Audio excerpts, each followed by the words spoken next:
司機健康360，好啦，今期又嚟到我哋呢期節目啦。咁呢期節目咧好特別嘅，咁啊相信大家唔知觀眾朋友啦有冇一個叫做牙齒鬆或者我哋講嘅牙罅大嘅狀況嘅啦。當然啦，好多朋友覺得呢啲唔係嘅，我哋60、70歲嘅老友記先有嘅。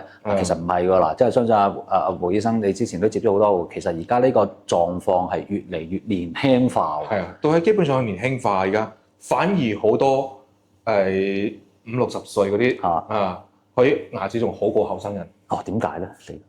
因為依家啲後生人咧中意飲可樂啊、可樂、奶茶、檸檬茶奶茶檸檬茶反而好啲。全部都係高糖嘅。高糖啊嘛，奶茶高糖，同埋咧打機，中意打機，打通宵嗰啲啊。捱夜打通宵嗰啲揾通宵嗰啲人，佢就口腔衞生唔注意啦，求其咁瞓夠啦。咁其實呢種狀況好多司機朋友啦，即係我哋同佢傾下偈啦，都會反饋有呢種狀況，係咩原因引起嘅咧？如果真係，因為好多時候咧，特別係司機朋友咧，佢日更又好或者夜更都好，第一就冇時間飲水，揸車揸攰就冇時間刷牙，就瞓夠啦。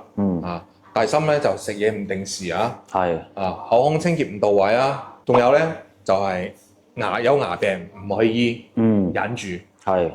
為咗賺到一單錢，就忍住唔去睇牙醫。咁其實呢啲算唔算係即係我係牙嘅問題引起牙隙大咧？嗱，即係有啲人就會説法，喂，唔好用咁多牙線啊、牙籤啊。其實係咪真係會引起呢啲牙隙大？但係佢本身嘅牙因為個牙發炎引起牙罅大咧？都有原因嘅。第一咧，牙周病啦，牙周病咧，因為佢係引到個牙肉同埋骨頭向後收縮，收縮之後咧。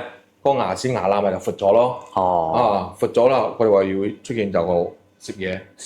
第二咧，有啲人習慣性用牙籤，用牙籤去撩啲牙罅，牙罅咪越撩越大啦。即係牙罅其實係會越撩越大嘅。會㗎，所以我哋建議咧，最好就隨身帶牙線。因為牙線個條線好細好幼，食完飯之後咧，習慣性嘅啷完口之後咧，撩一撩牙罅，咁樣咧。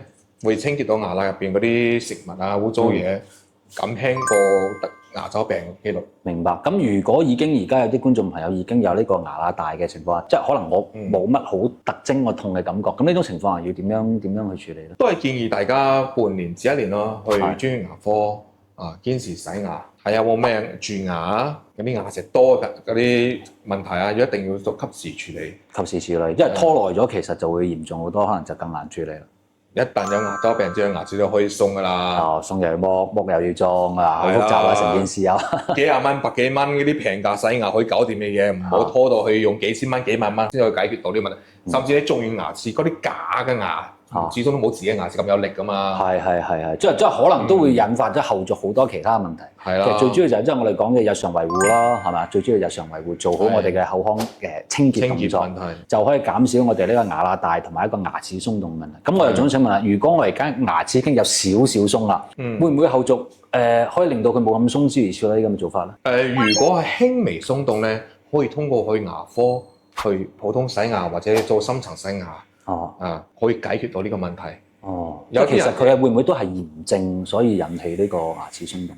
佢都有問題嘅，都有原因嘅。因為牙齒鬆咧有幾種原因，第一就我哋講嘅就牙周病。牙周病有分為青少年牙周病啊，同埋女仔啊同 BB 嗰個年紀個時間咧，佢牙齒會鬆動。第三咧就係有啲長期食激素嘅人，即係有啲人食嗰啲漂白藥，即係嗰啲治療嗰啲癌症啊嗰啲藥。第四咧就係嗰啲長期骨質疏鬆嗰啲人，化療嗰啲人。牙齒都會鬆，你睇乜嘢情況下去針對性治療？即係其實都係要有我哋講嘅專業嘅醫生幫你診斷咗究竟係咩狀況，然之後再根據翻俾翻個治療方案嚟。但係都係嗰句，唔好拖，要去檢查。一定咧要俾自己定期去專業牙科去檢查。冇錯啦，記得預防勝於治療。好嘛，我哋今日嘅節目就呢度，我哋下期見，拜拜。